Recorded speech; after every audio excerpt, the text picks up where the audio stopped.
السلام علیکم ورحمة الله وبرکاته. ما تر پوښتنه کړې وه چې د یو ښځې سره تعلقات دي، نو دی وایي زنا اراده نه لرم، نو زنا ورسره کوم، دغسې مینه او محبت ورسره ساتم. نو دی وایي دا جواز لري که نه لري.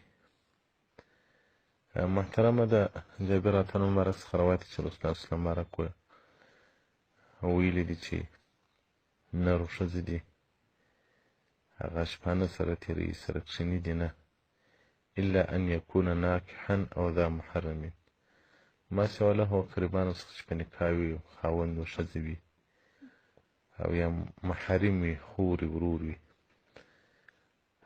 روایت مسلم کړی دی، مشکات المصابیح جلد 2 صفحه 228 کتاب النکاح باب بیان العورات. او دغه رنګه مشکات المصابیح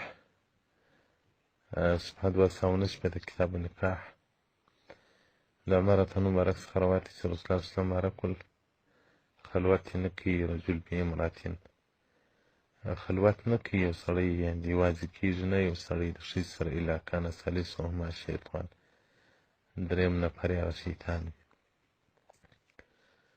او دغه رنګه رد المحتار جلد اول صفحه 388 هغه وایي الخلوة بالاجنبیة حرام، هغه خلوت په اجنبیه ښځې سره، یعنې پردۍ ښځې سره خلوت حرام دی.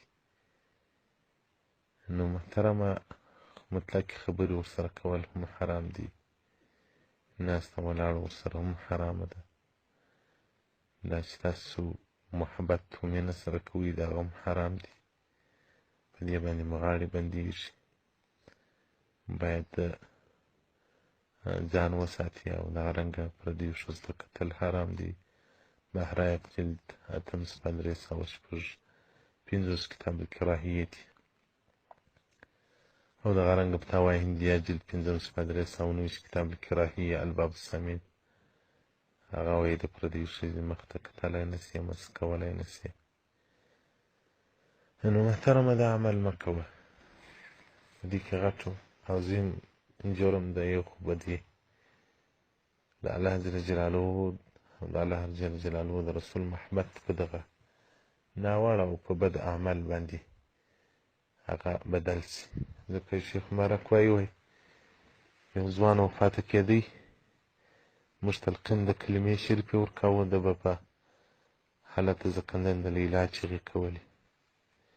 بیا مو د دې انډیوالانو قربان پوښتنه وکړه چې دا لیلا څوک چې دی یادوي؟ وایي هغو وویل چې دغه لیلا یو نجلۍ وله، یو وخت راریوله حمام ته، نو وایي د ده د کور دروازه باندې ننوتله، دی په کور کې ناست و، ده ته دا حمام دی، ده ورته وویل نو باره ښځه راګرد کړه چې خامخا به زنا راسره کوې. نو ښځه خو کمزورې وه، عاجزه وه، تسلیم شوه چې زنا به ورسره وکړي.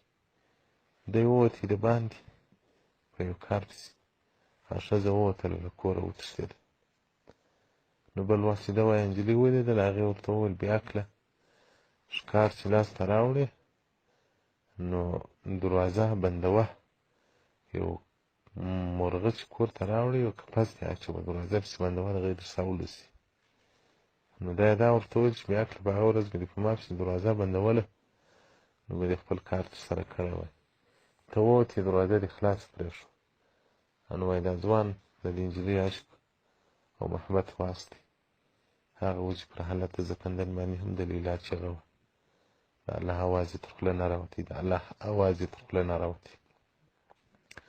نو دغه مجازي محبتونه چې دي دغه ټول دا د انسان د ایمان د زوال اسباب جوړېږي. نو کوشش وکړه دغه محبت ایسته کړه، پردیو ښځو سره محبت څه کوې چې که یې خپله ښځه به لرې، که خپله ښځه نه لرې، کوشش وکړه هغه ځان ته خپل ژوند جوړ کړه، خپل زوجه او اهل پیدا کړه، له دې مشکلاتو به خلاص یې. والسلام علیکم ورحمة الله وبرکاته.